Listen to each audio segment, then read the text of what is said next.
Good afternoon and welcome to Brave Embrace. I'm grateful to be here today. You know, we love this platform as a place to share stories of bravery. And we have someone who has overcome incredible odds and has turned her life into a beautiful gift to the world. Her name is Jeneen Miller. Welcome. Thank you so much for having me, Kim. I so appreciate you, and your story is just incredible. I was listening to your story, and it's just absolutely heartbreaking and traumatic. And you are just a wonderful testimony. Kim was kidnapped. She was raped by 4 men, monsters, and she got away. She escaped. And now she's an activist, and she's helping other rape victims and learn how to survive and cope with the aftermath. And I so thank you for your platform. Well, that means the world coming from you, because I have been engrossed in your work lately. And friend, I just want to congratulate you and thank you for being the advocate that you are, the voice for so many who have either lost their voice or have not yet been able to find it. But your inspiration and your encouragement through your work to survivors is giving them that. Tell me a little bit about yourself and how you got into an advocacy role. It started after Victory Christian Academy. I was locked up in a reform school against my will. My parents tricked me into going to a reform school for girls, and I was on honor roll. I didn't do drugs. I didn't drink. I didn't even smoke. Not that that's grounds to send your kid to these torture camps. And I'll have to give the parents the benefit of the doubt. I don't believe that parents know that these are torture camps. They know they're strict and their structure, but I don't believe they know that they are torture camps. But the point I'm making is it's a whole family dynamic. If your child's in trouble and you hear in the news all the time, and survivor after survivor, this is an epidemic that's happening in our country today. Oh, Jeneen, you found yourself as a young woman kind of in need of support and encouragement from your family due to some trauma that you suffered. However, the response was to place you in this home for girls, which you've talked about being a place where abuse and violence occurs. And you know, it's hard to imagine what it's like to be in that situation. And what I heard you just say is that you feel like sometimes parents think this is their last resort or this is the only thing they can do, but what's actually happening in there is you know, a horrible situation. Exactly. And in my specific case, I was sexually abused by my uncle. They didn't believe me, and I reacted to abnormal behavior. And because I did, they assumed I was on drugs, drinking, and told this pastor everything imaginable, that I'm a bad kid. And they took me in, gladly accepted me into the program. Wow. So to that point, you'd been raised in church and you have siblings. So, you know, a family that we all might look at from the outside saying, wow, it seems like they have it all together. But you actually had suffered this grievous abuse by your uncle. Thank you for sharing that. I'm so sorry that you experienced that. It really clouds and shades the way we look at ourselves right after the abuse occurred. And it sounds like that was what was happening for you. It was either one way or the other. They didn't believe me, or they thought I was wild. And that's putting it lightly. I see. So they felt their hands were tied or they were helpless to know what to do. And how old were you at that time, Jeneen? 16 years old when I was locked. And when I was sexually abused by my uncle, I just turned 15. I see. So for those years in between, you were trying to figure out how to process it sounds like, and you were trying to reach out for help and some of those things, which I'm sure our listeners and our viewers can relate to when you experience trauma, and especially at that age, trying to figure out how to deal with that loss and that hurt and that pain. So you encountered this experience with these youth homes, and you've since found a platform to be able to share voices of strength around rallying to change what's happening in those places. Exactly. Tell me about that work. It is rewarding. And as you know, it's rewarding. It's a double-edged sword. It can also be taxing because you're putting yourself back into that trauma in order to help another survivor. Mm-hmm. But it's worth it. It's worth it because there are places open today, so many places that are open today. Agape is one of them. We're trying to shut that down. Agape Wings of Faith, Anchor, Marvelous Grace, and Master's Ranch. Those are just Lester Roloff programs. And we'll get into Lester Roloff in a minute. He's the mastermind behind the child abuse in these programs. Oh. But there are over 100,000 of these camps alone in the U.S. 100,000. So all across the U.S., the ones you just identified, are they in a particular state or are they sprinkled all over the country? Sprinkled all over the country. Oh. A lot more in Missouri and Florida, Louisiana, but all over the country. I was locked up in Ramona, California, a liberal state, and child abuse was going on. Wow. And so when an allegation is made or someone kind of sheds light into what's happening, what goes on with the institutions and the leadership? And do they just shut down? Or that's a good question. And I'm going to get into it right now. Let's use Agape Boarding School as an example. And also the Circle of Hope Girls Ranch. I interviewed 6 girls from the Circle of Hope Girls Ranch. And I call them girls, but they are now adults. I think we have a clip of that. So as you're talking, we can run a little bit of that so that our viewers can see it. And they'll be introduced to your YouTube channel and your website and things like that. Sorry to interrupt, but I just wanted to know that we will be running some video from that interview. That would be wonderful. And I do have a montage. So they're little clips of each survivor. And it's the same story over and over again. How can all of these children have the same story?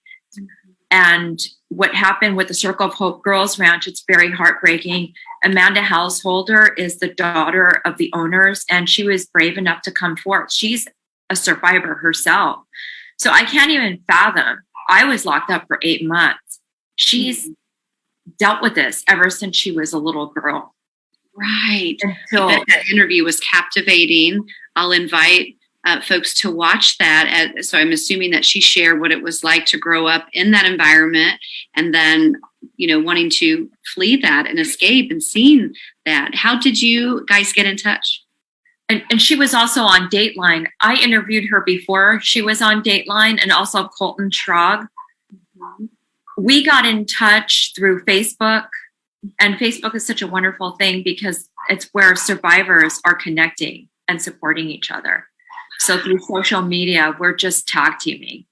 And because we feel like we keep banging our head against the wall, and I'll get to that in a minute, but by us tag teaming and working together as a team, we can accomplish so much. So when did you first find that voice and realize that you wanted to surround survivors with love and encouragement and step into this as an activist? That's a good question. I put it to the back burner because I thought my school was an isolated incident. I've done my part. I got a hold of social services, politicians. I had a 50-page deposition in San Diego with social services. He went to bat. Rick Peralta, I'll mention his name, went to bat for me, took the deposition, went to court for me because I didn't want to face my abuser. And the outcome was the following. And I want this to be a segue into Agape. This outcome was, okay, it closed down. Fantastic. Because it wasn't licensed and they weren't fire code compliant. Okay, Rick, what about the child abuse? Because Rick Peralta had said, Jeneen, you have girls that have the same story as you 5 years ago, and you don't know who they are. This is before the internet. This was I was sent there in 1988. By the time I got a hold of Rick Peralta, it was 1991. So this is before the internet. And they were matching. I thought for sure that Michael Palmer was going to get prosecuted for what he did to us. Was he the director in that home at the time? The preacher of the home. Sure. So the owner, the preacher that spiritually abused us too, by the way. Spiritually abused us, psychologically abused us, and physically abused us. Mm-hmm. And the segue is this. Most of these places have allegations, but no one is prosecuted. Agape is one of them. There's been gang rape. It's in the newspaper.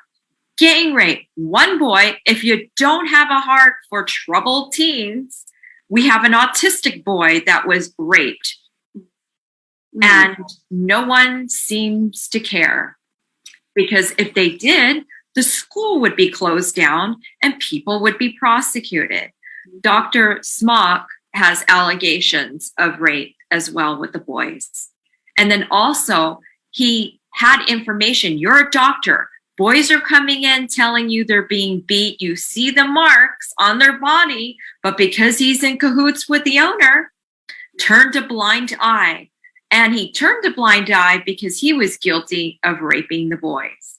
Oh my goodness, to have all this information, Jeneen, and to feel like no one is stepping into solutions must just feel paralyzing. Where do you find your strength each day to face these uphill battles? It's very disheartening to know that as a survivor, and I talked to a survivor last night, M. Adams, about this, we feel so guilty because we know what goes on in these places.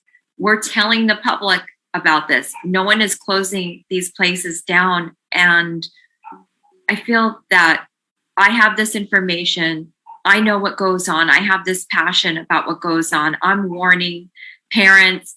And when the schools aren't being closed down, I know the kids are being abused. And it's so hurtful to us survivors, not just myself, but so many survivors that are doing the same thing.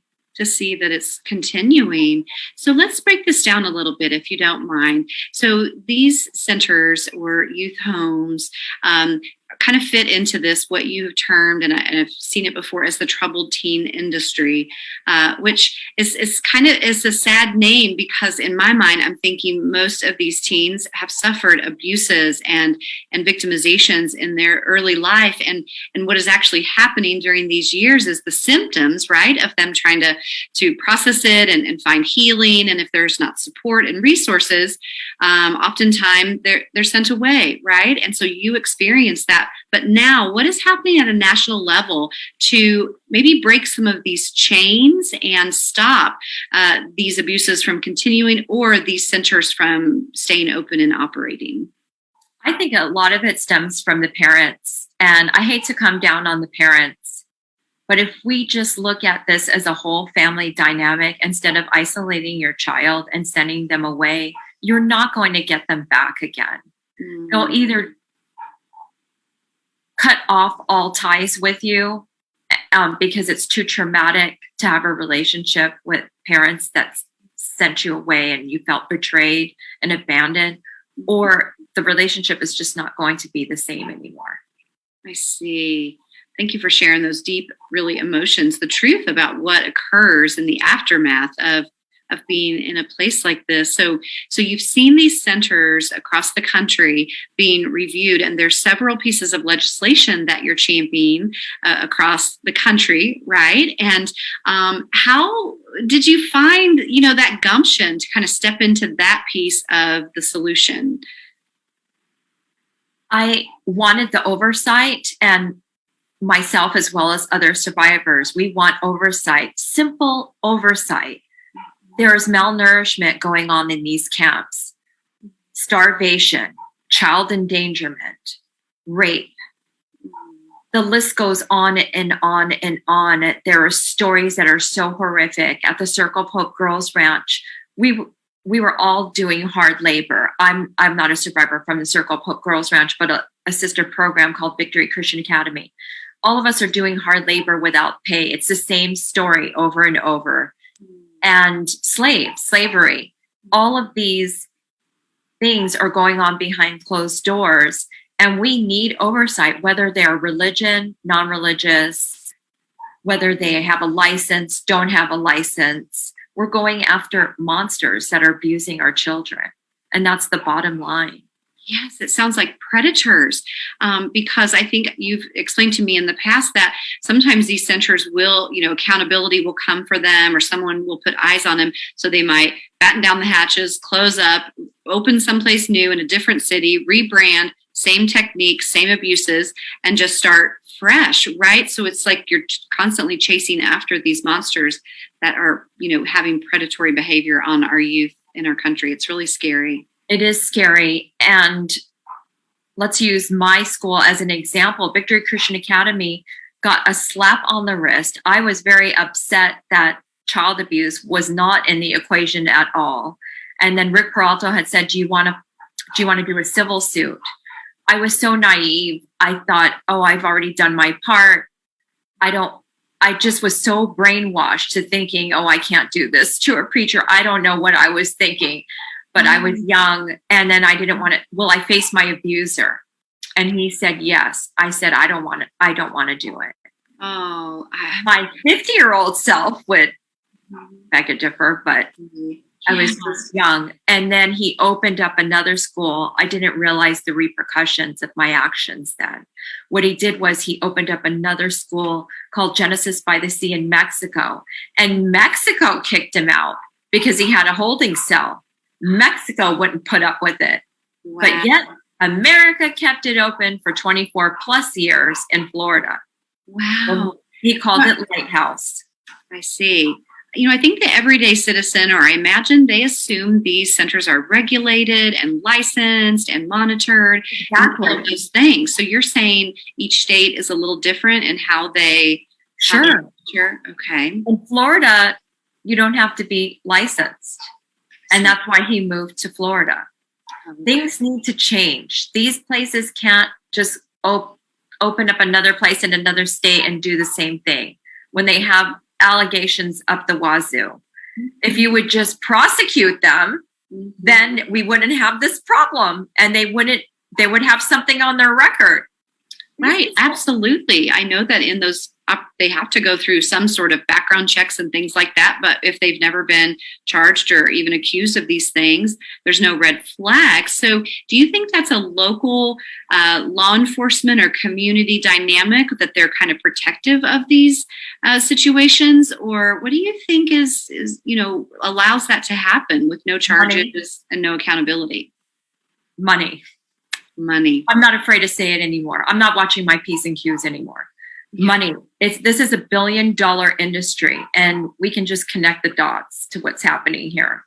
Politicians, the police department. The police department has brought the boys back from Agape after they said, "I'm being raped. They're beating us. Please help us. Please help us." You need to do a report, right? First of all. And don't send the kid back to these places. They just told you they were being abused. And now you're taking them back. That is a report. They just reported it. Right. And now they're taking them back. That wasn't documented. Wow. These people need to be accountable for their actions. If I turn up missing, you know why. Okay, but that's what's going on at Agape. I see. So and you're Circle of Hope too. Chanel Murray, I did an interview with her. She said, I'm being abused, and told them everything that was going on in that camp, and they took her right back. Oh. And then she ended up running away again and was on America's Most Wanted. Really? We would assume that these, centers follow the basics of laws around child welfare and those as mandated reporters. So even if someone in the center was abusing and someone reported to another, it seems like there is a legal liability to have reported that. So many gaps you've identified. Now, I know you wrote a book called Pieces of Victory. And thank you for your willingness to put all of that and your heart out on the pages. What was it like writing that book? It was cathartic, but at the same token, very taxing on my psyche. There was anger that rose to the surface, and I'll tell you in a minute how I deal with anger. Anger could actually be a benefit. It could be the fire and the passion to get things done. It could be the fire to work out. It could be poetry. It could be music. Yeah. So I love hearing about that. There's nothing wrong with anger, but I'll have to admit, I've thrown my iPhone across the wall. It was pretty bad. I had a hard time sleeping at night, but what survivor doesn't have a hard time sleeping at night? That's very true. The images of what you experienced, or just even the fears that naturally come now. So with this book and with your work and your effort, you have engaged with a lot of survivors through your show that you air as well, which I can't wait to introduce that and share that with our viewers. You can find that on YouTube, and we'll also have links to your website, which also has the directions on how to find you on social media and platforms. So Twitter is a big way I know that you've communicated in the past. Tell me that lately you've had some interesting interactions with some celebrities that are also advocates in this field. Tell me a little bit about that. Yes, Paris Hilton was just in DC, and she is part of the federal bill that's in motion, and she's representing a lot of survivors on our behalf, and there were a lot of survivors supporting as well. And it's just amazing. She has been following me for a year on TikTok and Twitter. There was some action before, and when she had come back from DC, I almost lost count of how many likes she has liked my tweets. I had mentioned that I'm proud of her for supporting us survivors in DC. She was part of the candlelight vigil for Naomi Woods, who was killed in one of these lockdown reform schools. Also, Frederick Cornelius was also killed in one of these programs, and many, many survivors. There's a death toll. There is a death toll. That's why there was a candlelight vigil in DC. So this has been going on now for, you said, maybe a year, where there's been recognition around this kind of quote unquote troubled teen industry. Are there some other names that it's going by that people might recognize hearing it in the media or seeing it? I know they're going to want to get behind this cause. How else is this being identified? Sure, it's definitely a movement. We have hashtag United with One Voice, hashtag Unsilence, hashtag Breaking Code Silence, hashtag ICU Survivor. And I'm just so proud to be a part of this movement. Absolutely. So what Paris Hilton, as I understand it, is also a survivor with a storyline similar to the account you experienced. And she disclosed it in a documentary film done right on her life. And since that time, there's been more attention around the need to advocate, make laws, change laws, all of these things. So what does a day in the life look like for you right now? Hopeful, very hopeful. I'm very excited that the changes that are going to be made. I'm very hopeful of that. Yes, definitely. And I would like to talk about Provo Canyon for a second. So even though I'm hopeful, we need to address these issues. In the article that just came out with Paris Hilton in DC, it spoke about Paris Hilton's traumatic experience at Provo Canyon School. But then they had said, and now it's under new management. Don't you dare sweep that under the carpet, because this is what's going on. And this is one of her retweets and likes. I interviewed a survivor. Her name is Rachel Davey, and she gave her testimony under new management. And I had voiced that in a tweet, and Paris Hilton liked it and recognized it because she knows it's true. It doesn't matter about the new management. Don't use that as an excuse. They're still being abused. The place is open. And as much noise as Paris Hilton is making, why is that place still open today? I want America to really think about that. Why is that open? I think it's bigger than what we imagine. I think that you have brought light to this in a beautiful way of hope, but also in the recollection of what you just said, and that there is something deeper and bigger and darker woven in to these situations, it sounds like. So how can people come along beside you and support you and encourage you in this mission, and also, sign petitions or rally behind these efforts in their own home state? I believe that if we just make enough noise, and awareness is key, and talk to your local politicians about what's going on, we can all work together as a team. And if they don't know where to start or what to do, what I suggest is to get a hold of Jody Hobbs, sia-now.org. Again, it's sia-now.org. It's Survivors of Institutional Abuse Organization.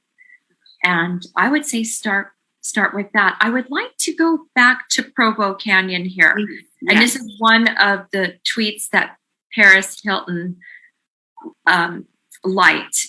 And it is because I believe there's some truth behind this in my speculation. Mm-hmm. So I did this interview with Rachel Davey about a year ago, and she is over-medicated. They're over-medicating the children. And this is state regulated. So they're not hiding behind religion.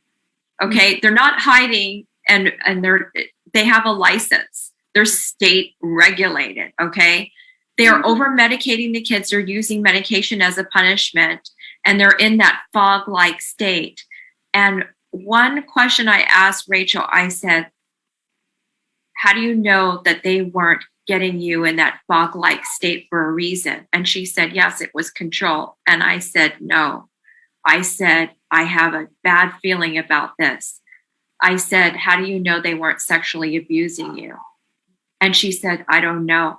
I was knocked out. And I said, exactly. And Paris Hilton just came out. I don't know if you know this or not. She just came out with sexual abuse.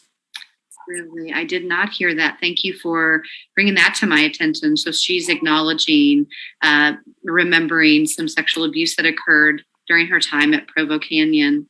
Wow. How many other survivors are out there that were in that fog-like state? Mm-hmm. Oh. It's awful. And the place is still open today. Mm-hmm. Right. That seems to be a theme of the different homes that you've discussed, is that many of them are still opening a very similar sister program. Are you hearing from lawmakers, like in the Provo Canyon example, is there something being said about why it's not being closed, why they're not looking, at these possible criminal charges? They're using the excuse of new management. Mm. And I just shed light on that. And then Paris Hilton liked that. So you could throw the new management out the door. Mm-hmm. Okay. Because I just interviewed a survivor last year regarding this situation. I wanted to talk about, Paris Hilton was there for the signing of SB 127. Mm-hmm. So there is a bill in place. There's action being taken. But even with that action, why is Provo Canyon still open today? Yes. If they are children. Yes, agreed. So as part of your advocacy work, you have worked with and consulted with law firms and looking at options for coming in and, making some changes. What are you facing in this fight today that you really didn't think you would, that you never saw coming? The things that I'm facing with this fight is bringing things to politicians' attention. I had an experience with a politician, and I just spoke about that on my show last night with M. Adams. And I brought the federal bill that we were trying to pass. This was a while ago. This was 2010, where they were trying to introduce the federal bill. And that started with George Miller. Then it was reintroduced with Adam Schiff. And I think it was 2013, 2014, I had a meeting with a politician. And he said, well, I have kids. Great. And he says, I'm definitely against child abuse. Fantastic. Are you going to be behind this federal bill? Absolutely not. He didn't say that because he was being diplomatic. But what he did say is, what did you do to get into this place? Does it really matter? And the outcome was he wasn't behind us with that federal bill. And worse, he made me feel that I was a troubled kid when I left the office. Here you are, a strong woman advocate for human rights, and yet you're minimized and, kind of talked down to in that environment. Yet, did you find that to stir some of the emotion and the anger that you talked about earlier that actually has become a fuel for you in this fight? Sure, it did. It stirred up a lot. I felt helpless in one sense, and in the other sense, I felt I need to keep going. I need to keep going. So how do you keep going every day when you interact with these survivors and you hear these stories of pain? How do you take care of you? That's a good question. I have a lot of coping mechanisms. I try to be productive. Being productive helps me, the feeling of accomplishment every day. I'm always doing something, whether it's my job as a LMT or another entrepreneur venture that I'm doing, whether it's my book, screenplay. I'm also writing a screenplay for Pieces of Victory. I have a couple of producers that are interested in that. I have the show Pieces of Victory, which I felt like I've been slacking off on, but with Paris Hilton acknowledging my tweets, I think I'm getting back into the game of doing that. And working out. I find that working out late at night hard to the point of exhaustion, because I would have a hard time going to sleep, insomnia, just like most survivors. But knocking myself out with working out has been helping. The stress level, helping physically. And so what's on the agenda for you the rest of this year? If you had a big whiteboard, what would be on it? What are your goals? Screenplay, having legislation passed, the federal bill for oversight and teen programs. I want to see definitely a Hollywood movie on the subject matter. That's for sure. And just continuing on with my show, Pieces of Victory, and getting the word out there. I want these places closed down. And a lot of people will bring up the question of, well, what about the good programs? What about the good ones? I have heard nothing but negativity about these programs. And as I say on my show, if you have a 1% chance that this could happen to your child, why would you take that risk? Yes. Why would you subject your child to this and the relationship that you have with your child? There are so many other alternatives. You can do the wraparound method, and Jody Hobbs from sia-now.org, Survivors of Institutional Abuse, could help with that. It is really a whole family dynamic, and I'm going to say that over and over again. Yeah. I feel that if we just nip it in the bud with the parents, because it's so hard to pass legislation and to make oversight. And like I said before, even Provo Canyon is state regulated, and they're still abusing our children. So if our parents would just stop sending their children to these lockdown residential programs, they'll just go belly up. Yeah. It is a billion-dollar industry. Since May is Mental Health Awareness Month, and you brought up the need for parents to have more tools and more support around keeping that family dynamic strong and healthy, I would love to suggest to our viewers and to those listening to check out some resources, on mental health and parenting, and in how to cope during, those tough times that we all have gone through. Are there any resources that you know of or that you like to share that help families, feel encouraged and kind of make the dent the way you just described by helping the families for the root cause? Sure. Talking to other survivors. I'm going to mention James Swift with helpforteens.org. And again, I can't emphasize enough, sia-now.org. They are a platform that can help. Also, Miranda with the Troubled podcast. She can help as well with families. So there's a lot of pulling from their experiences. James Swift has helped at least 8 with his show on Netflix. And I would like to talk about Netflix. Yes, please. Season 2, Haunted. season 2 Haunted on Netflix. It's the third one down. It's called Cult of Torture. And I was on the show supporting James. It is his story about how he was locked down in a sister program to the one that I was locked in. And it was called New Bethany, Home for Girls, Home for Boys. I was also Jennifer Halter's rape advocate, and we'll get into that in just a second. Mm-hmm. So they were abusing the girls and the boys at this conversion therapy, and they were torturing the hell out of the boys. What they did was they locked them up in cages, gave dog food as a privilege. They were sodomizing them. And this is the perfect breeding grounds for pedophiles. So this preacher was telling the congregation that homosexuality is an abomination to God. And if you have a homosexual child, you need to send him over to a conversion therapy, to one of my camps, and I'll pray the gay away. They're not praying the gay away. They're torturing the hell out of these children. They were giving James shock treatment. If I begin to tell you the details of other torturous things they did to him, it'll just make your skin crawl. Netflix did a great job of depicting what happens in these places. There were some things that were left out, such as sex trafficking that was going through there. So this preacher was setting up sex trafficking. He was getting money from the parents to send their child to this place. And then he was getting money from the sex trafficking. Football players, politicians were going through this. Now this picture is starting to come together. Jeneen, of why this place goes down. Do you know this monster was never prosecuted? He wasn't even indicted.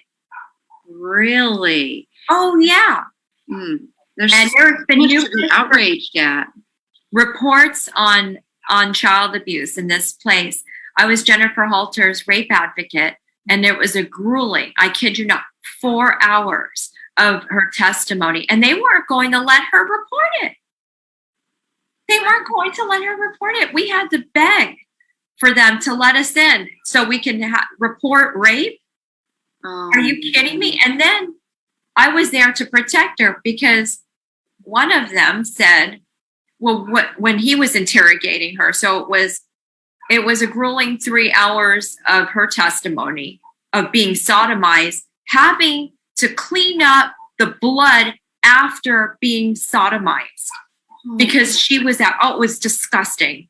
Okay. And then, and it wasn't just one staff, it was many. She was repeatedly raped, and then blamed in chapel because they would blame the girls, how it's their fault. So not only are you raping the girls in there, now you're telling them it's their fault because they're a temptress, is what you're wearing. Every nightmare that could possibly, victims are already blaming themselves already. Now you have a pastor backing it up with scripture. It was just evil. So, oh my goodness. Physically, mentally, spiritually, in your soul, so much abuse. I have to tell you. So after the 3 years of her testimony, there was 1 hour of his interrogation. I'm leaving names out. Okay. What he did that really disturbed me, and I had to stop him in the middle of this interview. He said, "What were you wearing? What were you wearing? 13-year-old girl, what were you wearing?" Oh my goodness. I said, "How is that relevant?" I nearly jumped down his throat.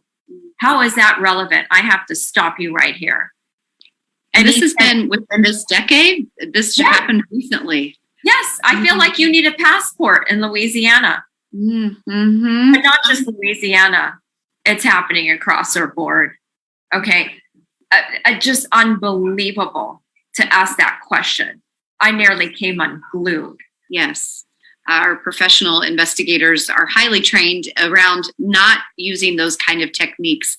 To think that this backwards approach was used on, these people who had suffered these abuses for years. This is such a tragedy, such a tragedy. Which, you know what he said? Let's go a step further. He said, "This is part of my protocol. You'll have to forgive me. This is part of my protocol." Mm-hmm. What protocol? That protocol needs to change. We need to clean up America. Yes. We do. We do. Not only in what people are doing to each other, but also the processes and the systems that are supposed to step in and help and rectify and bring restoration. Obviously, we're seeing, a million gaps there as well. So, in carrying all of these, these accounts and in keeping them straight, you shared some things that you do for your self-care and your well-being. And what do you share with the survivors that you work with on how to keep inspired and encouraged? I think a good network, and when I say network, I need them to pick and choose positive people. You don't want to surround yourself with anyone who's negative. If anyone who is negative, you need to get that out of your life. I know it could be hard because it could be a loved one, but you just need to get rid of that negativity. We've already been through enough. We have already been through. Be selective. I don't care if you have just 5 friends. You need to be selective on your choices and keep that support system and reach out to those people that are in your support system because they will help you. Yeah, that's just beautiful. I can just sense the amount of compassion that you pour onto those survivors that you're working with, and I have so much respect for you and your wisdom and ability to dive into this work, and I thank you for being a survivor and also being an advocate and an activist. What is there something you'd like to leave our viewers with today, to kind of a call to action to really step into working about advocacy in this situation? Sure. Social media is a really good platform to tell your story. If you're a survivor, there are so many other survivors that will support you. If you can give your testimony in a video and spread that across social media, that would be wonderful, because the more people that know that this is an epidemic that's happening in our country, the better it's going to be. And then, of course, get a hold of your local politician and tell them your story. All of these stories add up. Yes. Yes. So the hashtags that you mentioned earlier as well are ways that viewers can find threads around this, right? And also find some of those survivor, where they're sharing their experience. I saw one of those on TikTok and I didn't really realize the why behind it. Now I see that in accumulating those stories, it's bringing more awareness and attention to the gravity and how big and how many lives these situations have touched. I see. Awesome. Yeah. And it's nice when outsiders are looking in, because for a while I had just the group of survivors tag teaming it with me, and they're still tag teaming it. Well, it's just wonderful. We're tag teaming each other's social media and banding together. It's such a great feeling. But now I'm seeing, now that Paris has liked my tweets, I don't know this person. She's tweeting and retweeting my tweets. And I'm thinking, yes, finally, people from the outside, people that aren't survivors are seeing this. And it makes me so happy, because I felt like we were in our own world and no one was really looking. So I'm excited to hear that. And I want to shout from the rooftops about the way in which you're making impact. And I'm thankful for that. And we're going to keep championing you. And we'll have links to your website and your book, and also these videos with inspiration on how to continue to tell people to share their stories. I've so enjoyed visiting with you today, and I've learned a tremendous amount. My heart feels burdened, but I also see the hope that you so beautifully described. Oh, thank you so much for having me on your show. I so appreciate it. Yeah, definitely. Well, we'll continue to be in touch. And for those that have watched today, please check out these links. Take this story and share it with others. The more people that know and understand what's going on in this industry, the better outcomes of change that we can make together. So until next time, I would ask, please be brave. Oh, I love that.